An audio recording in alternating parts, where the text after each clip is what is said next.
جب تک عورت کسی ایک شخص کے نکاح میں ہو دوسرے کے ساتھ اس کا نکاح نہیں ہو سکتا۔ گویا قرآن مجید نے ایک اسلوب یہ بیان کیا کہ ایک وقت میں ایک خاوند کے نکاح میں تو چند بیویاں ہو سکتی ہیں، لیکن یہ ممکن نہیں ہے کہ ایک عورت کے دو شوہر ہوں۔ ہاں، جو لونڈیاں ہوں اس زمانے میں جن کا چلن موجود تھا، اس حوالے سے اللہ تعالیٰ نے گنجائش عطا فرمائی۔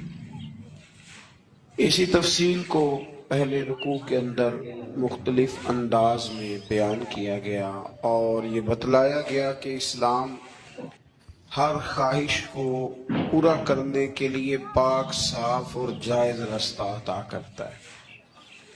تو اس کے ماننے والوں کو یہ چاہیے کہ وہ کبھی بھی کوئی غیر فطری، غیر اخلاقی عمل نہ کرے جس سے کہ یہ محسوس ہو کہ یہ وہ لوگ ہیں شاید جن کی تربیت نہیں کی گئی۔ اللہ تبارک و تعالیٰ نے بہت ساری باتیں ارشاد فرمانے کے بعد اسی پارے کی آیت نمبر 28 کے اندر ارشاد فرمایا کہ یرید اللہ ان یخفف عنکم، فرمایا اللہ تعالیٰ چاہتا ہے کہ تم پر پابندیوں کا بوجھ ہلکا کرے۔ اللہ کریم کی رضا یہ ہے کہ تمہیں آسان دین دیا جائے، آسان دین۔ پابندیوں کا بوجھ تم پر کیوں؟ اس لیے خود ہی بیان فرماتا ہے، فرمایا وَخُلِقَ الْإِنسَانُ ضَعِيفًا، اس لیے کہ ہم نے انسان کو کمزور پیدا کیا ہے۔ رب فرماتے ہیں کہ میں نے چونکہ پیدا کیا ہے تو میں اس کی صلاحیتوں کو جانتا ہوں، تو میں اسے کوئی ایسی شریعت نہیں دوں گا، کوئی ایسا دین نہیں دوں گا۔ مسلمانوں، تم پر کوئی ایسا بوجھ نہیں ڈالا جائے گا جو تم سے اٹھایا نہ جا سکے۔ اللہ تبارک و تعالیٰ نے جتنے بھی ہمیں احکام عطا کیے نا، وہ نماز پڑھنے سے لے کر جہاد کرنے تک، زکوٰۃ دینے سے لے کر حج کرنے تک، جتنے بھی احکامات دیے ہیں سارے بندہ مومن کے لیے بڑے آسان، سارے بندہ مومن کے لیے بڑے آسان۔ اور جب انسان اس راستے پہ چلتا ہے تو پھر اللہ تبارک و تعالیٰ اس کی مدد فرماتا ہے، پھر اللہ اس کے لیے آسانیاں فرماتا ہے۔ آپ یہ غور فرمائیے کہ حج کے موقع پر بہت سارے لوگ یہ کہا کرتے کہ حج ایک مشقت کا کام ہے، ایک جد و جہد کا کام ہے، ایک خاص ہمت والا آدمی اس کام کو سر انجام دے گا۔ لیکن آپ نے یہ بھی بڑی باریکی سے ملاحظہ فرمایا ہوگا کہ بڑے ضعیف العمر لوگ حج کرنے جاتے ہیں، کمزور لوگ حج کرنے جاتے ہیں، لیکن ایسا کبھی نہیں ہوا کہ کوئی یہ کہے کہ حج کی مشقت کے راستے میں کسی کا انتقال ہو۔ وہ جب بلاتا ہے تو پھر مدد بھی بڑی ہی فرماتا ہے، پھر کرم بھی بڑا ہی فرماتا ہے۔ اسلامی احکامات جتنے ہیں، یہ فہم و فراست کے قریب بات ہے، اس کو سمجھ لے، جتنے بھی اسلامی احکامات ہیں وہ سارے اللہ تبارک و تعالیٰ نے عطا ہی تب کیے ہیں کہ جب رب جانتا ہے کہ یہ لوگ اس عمل کو کر گزریں گے۔ یہ رمضان شریف آتا ہے تو بہت سارے لوگ ایسے ہیں جو کہتے ہیں جی ہم مزدوری کرتے ہیں، غریب لوگ ہیں، ہمارے لیے بڑی دشواریاں ہیں، ہمیں جد و جہد کرنی پڑتی ہے، تو روزہ رکھنا ہمارے لیے بڑا دشوار ہے۔ تو کوئی بیچ میں سے ایسا راستہ نکل آئے کہ اس راستے سے ہم بچ جائیں، تو میں کہا کرتا ہوں کہ اتنی سخت مزدوری آج کا کوئی بندہ بھی نہیں کرتا جتنی عرب کے مزدور سخت مزدوری کیا کرتے۔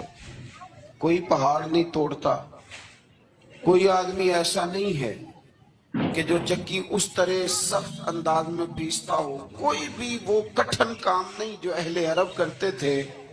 لیکن جناب بلال حبشی نے کبھی کوئی روزہ بھی نہیں چھوڑا۔ حضرت سلمان فارسی رضی اللہ تعالیٰ عنہ کی آپ ساری سیرت مبارکہ پڑھ لیں، اپنے روزمرہ کے معاملات کے باوجود، ایک تو ہے رمضان المبارک، علاوہ رمضان کے بھی ان کی جو نفلی عبادات ہوتی تھی وہ بھی ایک بہت بڑا مقام رکھتی تھی. تو بلا وجہ لوگ پریشان ہو جاتے ہیں. اور ہمارے زمانے میں تو کانوں کو ہاتھ لگا لگا کے لوگ کہتے ہیں کہ او ہو معاذ اللہ جی بڑا مشکل ہے دین پہ عمل کرنا، بڑا مشکل ہے. وجہ صرف اتنی ہے کہ کوشش نہیں کرتے، توجہ نہیں کرتے. جس کو یہ اپنے لیے آسان سمجھ رہے ہوتے ہیں وہ کام ان کے لیے مشکل ہوتا ہے، اور جو چیزیں اللہ نے آسان کر دی ہیں وہ بہرحال آسان ہوتی ہیں. پھر تھوڑا آگے جائیں گے تو اللہ کریم نے اسی بارے میں ارشاد فرمایا کہ ایک دوسرے کا مال ناجائز طریقے سے نہ کھاؤ. ہاں تجارت کرو باہمی رضامندی کے ساتھ، ایک دوسرے کے ساتھ لین دین کرو تو اچھے طریقے سے کرو، ناجائز طریقے سے کسی کا مال نہ کھاؤ. اس کی تفسیر میں ایک حدیث ہے مسند امام احمد بن حنبل میں.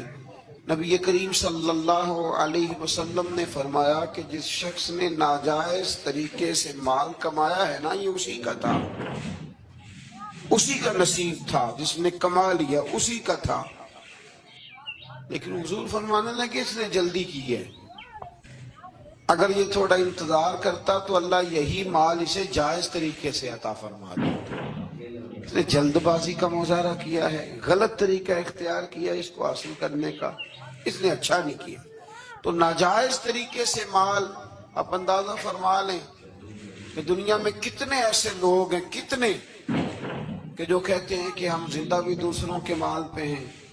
ہمارے پاس جو بنیادی رقم ہے تجارت کرنے کے لیے وہ بھی لوگوں کی ہے.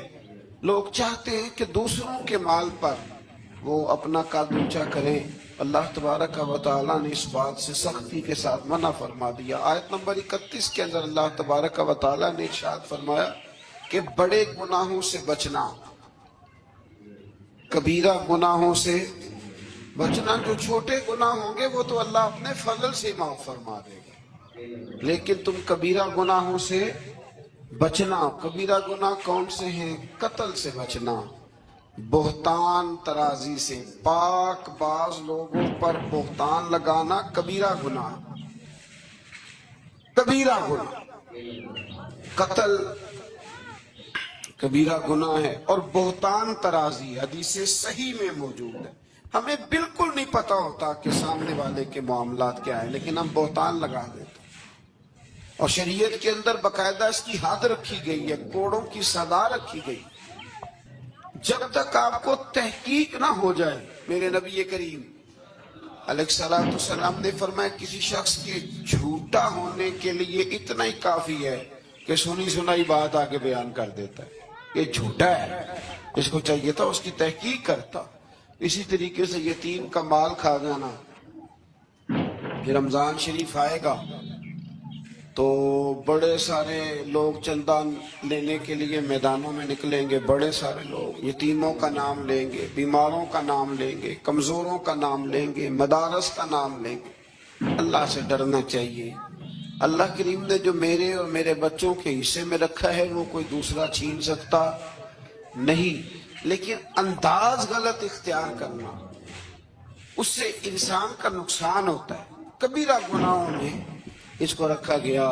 اسی طرح زنا کرنا، میدان جہاد سے بھاگ جانا، والدین کی نافرمانی کرنا، یہ سب کبیرہ گناہ. اور اللہ کریم نے آیہ مقدسہ میں ارشاد فرمایا کہ تم کبیرہ گناہوں سے بچ جانا، صغیرہ اللہ اپنے فضل سے معاف کر دے گا. صغیرہ گناہ کیسے معاف ہوتے ہیں؟ نبی کریم علیہ السلام نے فرمایا تم فرض نماز کے بعد نا 33 بار سبحان اللہ پڑھو، 33 بار الحمدللہ، اور 34 بار اللہ اکبر پڑھو. یا رسول اللہ کیا ملے گا؟ فرمایا تمہارے گناہ اگر سمندر کی جھاگ کے برابر بھی ہوئے تو اللہ اپنے فضل سے معاف فرما دے گا.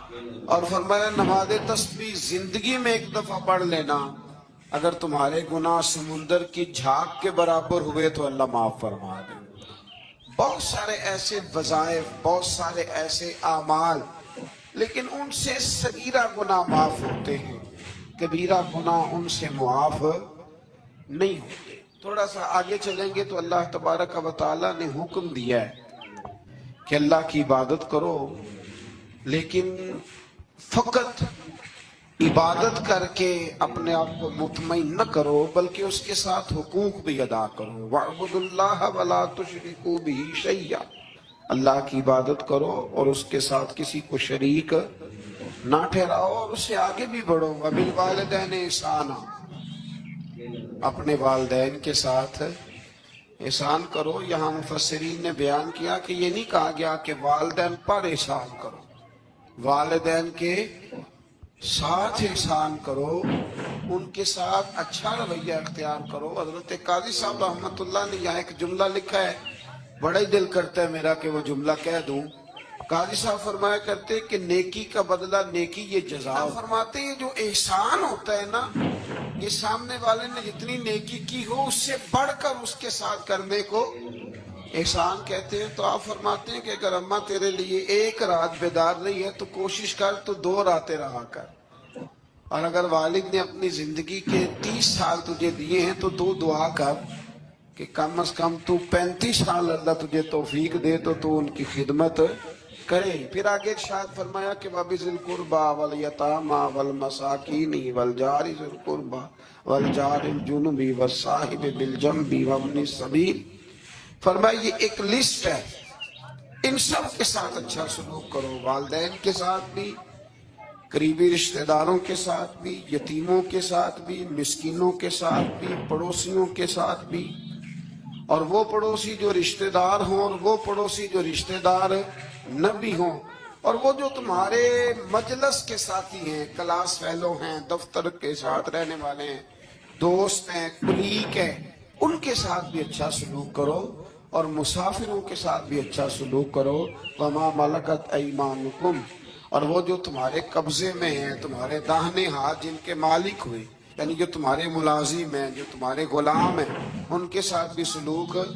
اور ہمارا سارا جو غصہ ہے وہ نکلتا ہی ملازموں پہ، سارا غصہ ملازموں پہ نکلتا ہے۔ خدا نہ کرے کوئی ایسا وقت آئے، ورنہ لوگ کیا کرتے ہیں کہ جو غصہ کسی اور کا ہوتا ہے وہ بھی جانے کس عمر میں جائے گی یہ عادت میری، روٹھنا اس سے تو غیروں سے الجھتے پھرنا، یعنی غصہ کسی اور کا اور نکل۔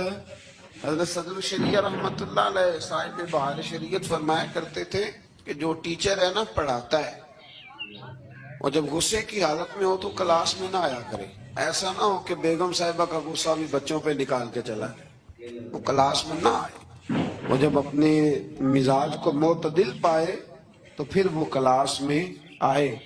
اللہ تبارک و تعالیٰ نے اس آیت میں وہ سارا چارٹر دیا، وہ لسٹ دی، یہ وہ سارے لوگ ہیں جن کے ساتھ تم نے اچھا سلوک کرنا۔ اور آخر میں فرمایا ان اللہ لا يحب من کان مختالا فخورا، فرمایا اللہ تعالیٰ پسند نہیں کرتا اس شخص کو جو مغرور بھی ہو، فخر کرنے والا بھی ہو، متکبر ہو، ایسے لوگوں کو اللہ مختالا فخورا، اللہ اس آدمی کو جو متکبر ہے، جو اتراتا ہے، اس کو اللہ پسند نہیں کرتا۔ تو پیچھے حقوق کا بیان تھا، تو آخر میں فرمایا کہ تکبر کرنے والے اللہ کو پسند، اس کا مطلب ہے حقوق وہ بندہ عطا نہیں کرتا جو متکبر ہوتا ہے، جس میں عاجزی ہوتی ہے نا، وہ ماں باپ کے حق میں بھی اچھا ہوتا ہے، وہ رشتہ داروں کے حق میں بھی، مسکینوں کے حق میں بھی، کلاس فیلوں کے حق میں بھی، یہ اللہ کریم نے بیان کر دیا۔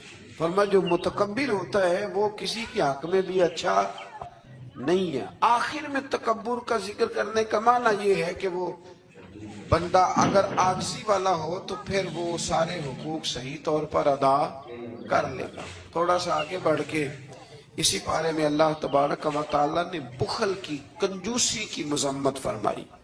فرمایا کچھ لوگ ایسے ہیں جو بخل کرتے ہیں اور دوسروں کو بھی بخل کرنے کا حکم دیتے ہیں، اور جو اللہ نے انہیں اپنے فضل سے دیا اس کو چھپاتے ہیں۔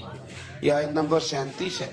آپ کو بہت سارے لوگ معاشرے میں ایسے ملیں گے جو آپ کو مشورہ دیں گے، چھوڑو یار، یہ ان لوگوں کا تو کام ہے چندے جمع کرنا، یہ تو کام ہے ان لوگوں کا، یہ آ جاتے ہیں ویلفیئر سوسائٹی والے، یہ آ جاتے ہیں سڑک بنانے والے، اسکول والے، یہ لوگ آ جاتے ہیں۔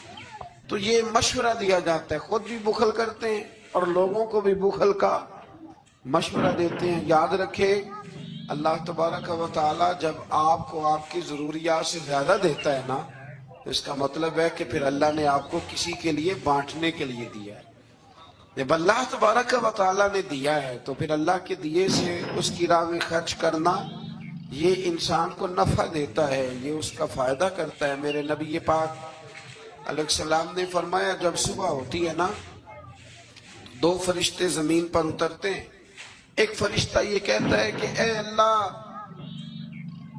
سخی کو زیادہ عطا فرما، اور دوسرا کہتا ہے اللہ جو بخیل ہے نا، کنجوس ہے، ہونے کے باوجود خرچ نہیں کرتا، اللہ اسے روک لے، اسے عطا نہ فرما۔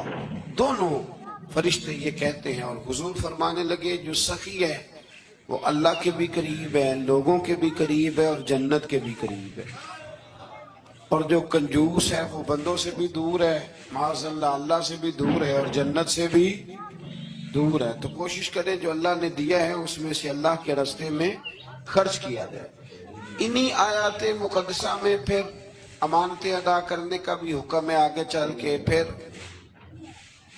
وَلَوْ أَنَّهُمْ إِذْ ظَلَمُوا أَنفُسَهُمْ جَاءُوكَ، محبوب جب یہ اپنی جانوں پہ ظلم کریں تو آپ کی بارگاہ میں حاضر ہو جائیں۔ ظلم سے مراد جب گناہ کر بیٹھے پھر کیا کریں؟ فَاسْتَغْفَرُ اللَّهَ، اللہ سے معافی مانگیں، وَاسْتَغْفَرَ لَهُمُ الرَّسُولُ، اور رسول بھی ان کی سفارش کر دیں، لَوَجَدُوا اللَّهَ تَوَّابًا رَحِيمًا، تو یہ ضرور اللہ کو توبہ قبول کرنے والا اور رحم کرنے والا پائیں گے۔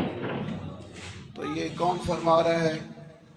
اللہ کریم، کہ جب اپنی جان پہ ظلم کرو تو میرے محبوب کے دروازے پہ آ جاؤ، مجرم ہو تو منہ اشکوں سے دھوتے ہوئے آؤ، آؤ در تواب پہ روتے ہوئے آؤ۔ قرآن میں موجود ہے توبہ کا طریقہ، سرکار کی دہلیز سے ہوتے ہوئے آؤ۔ اب کچھ لوگ یہاں اپنی مرضی کی تشریح بھی کرتے ہیں، کچھ لوگوں کا مزاج بن جاتا ہے، وہ کہتے ہیں جی پہلے تو کہنے لگے کہ اس آیہ مبارکہ کے مفاہیم ہی کچھ اور ہیں، پھر جب امت نے زیادہ بیان کیا تو کہنے لگے یہ حضور کی حیات ظاہرہ تک تھی۔ تو میں نے کہا یہ کہاں لکھا ہوا ہے؟ قرآن مجید میں کہاں لکھا ہوا ہے؟ اللہ پاک نے تو مطلق کہہ دیا کہ جب بھی ظلم کرو تو میرے محبوب کی بارگاہ میں، چاہیے تھا نا کہ جو تشریح تم کر رہے ہو، اللہ کریم انہی الفاظ کے ساتھ بیان فرماتے کہ زندگی میں جانا، بعد از وصال نہ جانا۔ تو جب اللہ کریم نے اس حکم کو مطلق رکھا، مسند امام احمد بن حنبل میں حدیث ہے، خلیفہ عبد الملک بن مروان کہتا ہے کہ میں رات کے وقت نہ نبی کریم علیہ السلام کے روضہ اطہر کی طرف نکلا تو میں نے ایک شخص کو نا حضور کی قبر انور پر لیٹے ہوئے دیکھا، اور کس طرح لیٹے تھے کہ اپنے رخسار نبی پاک علیہ السلام کی قبر کے ساتھ وہ رگڑ رہے تھے۔ تو کہتے میں نے ان کو ٹھوکر ماری، میں نے کہا تمہیں پتہ ہے تم کیا کر رہے ہو؟ کہتے جب انہوں نے چہرہ اٹھایا تو میں حیران ہی ہو گیا کہ وہ عام آدمی نہیں، وہ تو حضرت ابو ایوب انصاری ہے، اور کہنے لگے مجھے پتہ ہے میں کیا کر رہا ہوں، میں کسی بت اور پتھر کے پاس نہیں آیا، میں اپنے رسول کے پاس حاضر ہوا۔ حضرت ابو ایوب انصاری، یہ انداز دیا ہے ہمیں صحابہ نے۔ حضرت مولا کائنات شیر خدا علی المرتضی رضی اللہ تعالیٰ عنہ فرماتے حضور کے وصال کو تیسرا دن تھا، بڑی تکلیف تھی، بڑا غم تھا، دکھ ابھی تازہ تھا، میں حضور کی قبر انور سے تھوڑے سے فاصلے پر بیٹھا تھا، امام قرطبی نے اس کو لکھا ہے۔ تو کہتے ایک شخص آیا اور مجھ سے آ کے پوچھتا ہے کہ نبی پاک علیہ السلام کہاں ہیں؟ کہتے چونکہ زخم تازہ تھا، 3 دن گزرے تھے، تو میں رو پڑا، میں نے کہا وہ جو سامنے مزار پر انوار ہے نا قبر اطہر، وہ میرے نبی پاک کی۔ تو کہتے ہیں وہ حضور کی بارگاہ میں آیا، اس نے مٹی اٹھا کے اپنے سر پہ ڈالی، عرض کرنے لگا یا رسول اللہ صلی اللہ علیہ وسلم، رب فرماتا ہے ظلم کر لو تو میرے محبوب کی بارگاہ میں آؤ، تو میں تو آ گیا ہوں، مجھ سے غلطی ہو گئی، بھول گیا تھا، حضور میں آ گیا ہوں تو آپ نے پردہ کر لیا، میں کدھر جاؤں؟ حضرت علی فرماتے ہیں وہ اس درد سے رویا کہ میں بھی رو پڑا۔ آپ فرماتے ہیں مجھے اللہ کی عزت کی قسم میں نے اپنے کانوں سے سنا حضور کی قبر انور کے اندر سے آواز آئی، او اعرابی چلا جا، اللہ نے تیرے سارے گناہ معاف فرما دیے۔ مجرم ہو تو منہ اشکوں سے دھوتے ہوئے آؤ، آؤ در تواب پہ روتے ہوئے آؤ۔ قرآن میں مذکور ہے توبہ کا طریقہ، پر سرکار کی دہلیز سے ہوتے ہوئے آؤ۔ اور پھر بالکل متصل اس سے آگے فرمایا فلا وربک لا یؤمنون حتی یحکموک فیما شجر بینہم۔ کیا انداز ہے! اور اس انداز کی یہ قرآن مجید میں شاید انفرادی آیت ہو۔ فرمایا محبوب مجھے تیرے رب کی قسم،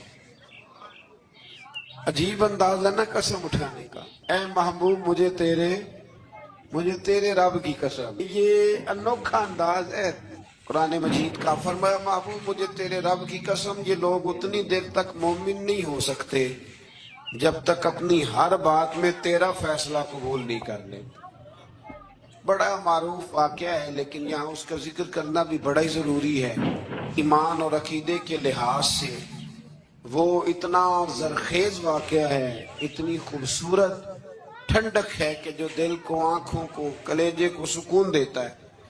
ایک منافق کا اور ایک یہودی کا جھگڑا ہو گیا۔ وہ جو منافق تھا نا وہ کلمہ پڑھتا تھا، منافق کہتے ہیں اس کو ہیں جو اپنی زبان سے کلمہ پڑھے اور اندر اس نے نفاق چھپایا ہو، دونوں کا جھگڑا ہو گیا۔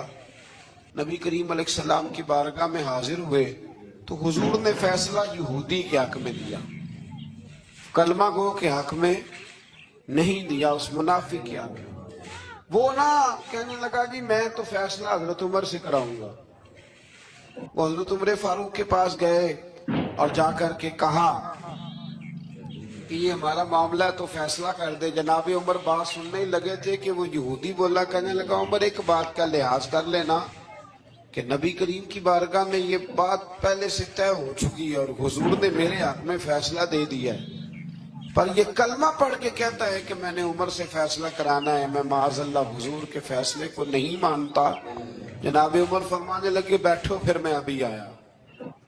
حضرت عمر اندر تشریف لے گئے اور تلوار لائے، اور تلوار اٹھاتے ہی اس منافق کی گردن اتار دی۔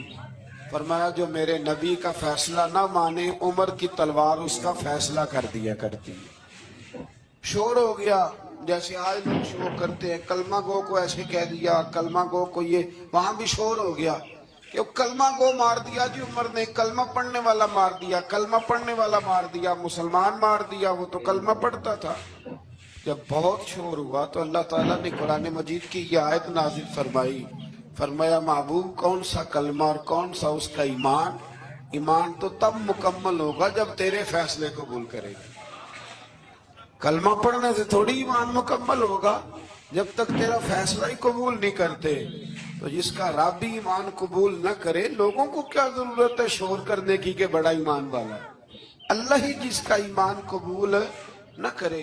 تو میرے عزیز دوستو، اللہ تبارک و تعالیٰ نے آگے چل کے پھر اس گروہ کا ذکر بھی اسی سورہ مبارکہ میں اور اسی پارے میں بیان فرمایا جس گروہ کے رستے پر چلنے کی ہم ہر نماز میں دعا مانگتے ہیں۔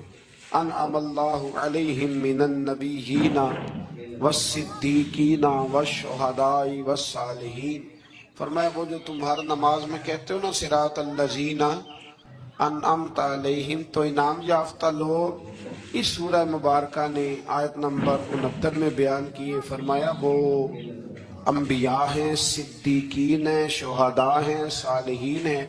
اور انداز دیکھیے کتنا شاندار ہے قرآن کا۔ فرمایا وَحَسُنَ أُولَئِكَ رَفِيقًا۔ فرمایا یہ کتنے اچھے ساتھی ہیں، وَحَسُنَ کتنے حسین دوست ہیں، ان سے دوستی کرو، ان سے دوستی۔ یہ بڑے حسین لوگ ہیں، بڑے حسین، انبیاء، صدیقین، شہداء اور صالحین۔ تو اللہ تبارک و تعالیٰ نے پھر طاغوت کے رستے پر چلنے سے منع فرمایا اور اپنے رستے پر چلنے کا حکم دیا۔ ایک آیہ کریمہ اور پڑھتا ہوں اور بات کو سمیٹتے ہیں۔ اسی قرآن مجید کی سورہ نساء میں، اسی پارے میں آیت نمبر 82 میں اللہ کریم نے قرآن کی، اسلام کی اور دین کی ایک اور صداقت کو بیان کیا. فرمایا افلا یتدبرون القرآن، کیا یہ لوگ قرآن میں غور نہیں کرتے، تدبر نہیں کرتے، توجہ نہیں کرتے قرآن میں. فرمایا وَلَوْ كَانَ مِنْ عِنْدِ غَيْرِ اللَّهِ، اگر یہ اللہ کے علاوہ کسی اور کی طرف سے ہوتا لَوَجَدُوا فِيهِ اختلافاً کثیرا، تو یہ اس میں بڑا سخت اختلاف پاتے، یہ اس میں پاتے کہ بہت ساری جگہوں پہ متضاد باتیں ہیں، کہیں کچھ کہا جا رہا ہے اور کہیں کچھ کہا جا رہا ہے. قرآن مجید ایک دم نہیں آیا، جو کتاب ایک دم لکھی جاتی ہے نا اس میں اختلاف نہیں ہوتا، 23 سالوں میں آیا ہے. لیکن جو بات پہلے دن بیان ہو رہی تھی غار حرا میں، آخری دن حجت الوداع میں بھی وہی بات بیان ہو رہی ہے، تو سمجھ لیں کہ جب 23 سالوں کے اندر ایک جملے کا، ایک فکرے کا تضاد قرآن میں نہیں آیا تو پھر یہ کسی غیر کا کلام نہیں، یہ اللہ ہی کا کلام ہے. تو قرآن مجید میں الحمد سے لے کر والناس تک کسی بات میں کوئی تضاد نہیں. آج بھی کئی کتابیں بڑے بڑے زبردست لوگ لکھتے ہیں، بڑے بڑے اچھے ادیب لکھتے ہیں، بڑے بہترین صاف ستھرے قلم والے لوگ جن کو شستہ لکھنا آتا ہے، صاف ستھرا لکھتے ہیں شعر و شاعری سے، ان کا اچھا شغف ہوتا ہے، لیکن ان کے نظریے کی کئی دفعہ سمجھ نہیں آتی. پہلے صفحے میں کچھ اور کہہ رہے ہوتے ہیں، بیچ میں جا کے وہ لفظوں کا ہیر پھیر تو ٹھیک ہوتا ہے لیکن جملوں کی کوئی ترتیب نہیں ہوتی. بڑے بڑے عمدہ لوگ آپ کو ملیں گے کہ ان کی باتوں میں تضاد ہوتا ہے، گفتگو کے اندر بہت ساری چیزیں آپ کو ایسی مل جاتی ہیں، کیونکہ کمزور ہے نا، انسان ہے، انسان کبھی کچھ کہتا ہے اور کبھی کچھ کہتا ہے. اس لیے انسان کی اور رب کریم کی تخلیق اور گفتگو میں بڑا فرق ہے. حضرت حکیم الامت مفتی احمد یار خان صاحب نعیمی رحمت اللہ علیہ نے یہاں ایک بات بڑی شاندار بیان فرمائی. آپ فرماتے ہیں کہ انسان نے ٹرین تو بنا لی ہے پر کوئی انسان چیونٹی نہیں بنا سکا. ٹرین بڑی ہوتی ہے نا، بلکہ بہت بڑی ہوتی ہے، اور چیونٹی اس کے مقابلے میں چھوٹی ہوتی ہے. تو فرماتے ہیں کہ ٹرین بنا لی ہے پر آج تک کوئی بندہ چیونٹی، فرمانے لگے بڑے بڑے اس نے بلب بنا لیے، لائٹیں بنا لی، بڑا کچھ کر لیا، پر جگنو بنا سکا. جگنو بڑا چھوٹا ہوتا ہے، تو اس نے بڑا کچھ بنا لیا ہے پر جگنو نہیں بنا سکا. تو سمجھ میں یہ بات آتی ہے، شعور میں یہ بات بیٹھتی ہے کہ اللہ کی تخلیق صرف اللہ ہی کی ہے. کسی بندے کی تخلیق، حالانکہ وہ بھی اللہ کی دی ہوئی عقل سے کچھ تخلیق کرتا ہے، اگر کرتا ہے اللہ کے دی ہوئی طاقت سے کرتا ہے، لیکن رب کریم کی تخلیق کے قریب قریب بھی کوئی چیز جا سکتی. تو اگر ہمیں بندوں کا کلام بڑا فائدہ دیتا ہے، حضرت میاں محمد بخش صاحب رحمت اللہ علیہ کا کلام پڑھا جائے